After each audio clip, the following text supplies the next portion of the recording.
Quand on grandit dans un territoire défavorisé, on a des chances de réussite sociale plus faibles, même si cela compte moins que le milieu d'où l'on vient. On sait que c'est encore plus significatif pour les régions d'outre-mer. L'objectif de cette étude, c'est de chercher à comprendre dans quelle mesure un enfant né dans les Antilles ou à La Réunion aura des perspectives éducatives et professionnelles plus faibles, potentiellement plus faibles, qu'un enfant natif de métropole, même issu des régions à plus faible opportunité. Tout d'abord, ce que l'on sait, c'est que ce sont des territoires qui font face à des difficultés économiques importantes, qui ont une offre locale d'enseignement supérieur plus faible. Ce que l'on va faire, c'est qu'on va comparer des individus de même sexe, de même âge, et surtout qui ont des parents qui ont les mêmes professions, c'est-à-dire qui proviennent du même milieu social. Ensuite, à ces caractéristiques identiques, on va chercher à déterminer s'ils ont la même probabilité d'obtenir un diplôme du supérieur, d'accéder à l'emploi ou encore au statut de cadre et profession intellectuelle supérieure. Ainsi, à ces mêmes caractéristiques identiques, on va regarder si une personne née dans les Antilles ou à La Réunion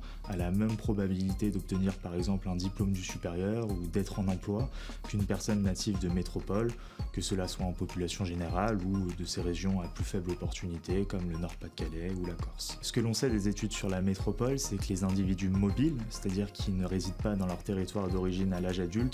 ont en moyenne des situations plus défavorables que les non-mobiles,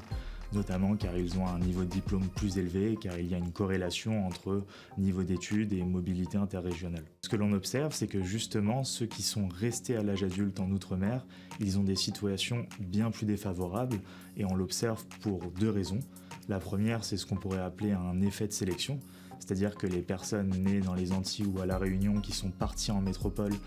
l'ont fait en moyenne pour accéder à l'enseignement supérieur et ont donc des niveaux de diplôme plus élevés. Et la deuxième raison, c'est que même ceux qui restent en Outre-mer mais qui ont des niveaux de diplôme élevés font face à moins d'opportunités professionnelles que s'ils étaient partis en métropole. Pour réduire ces inégalités, il faudrait à l'avenir permettre à ces potentiels de ne pas quitter leur territoire pour le développer.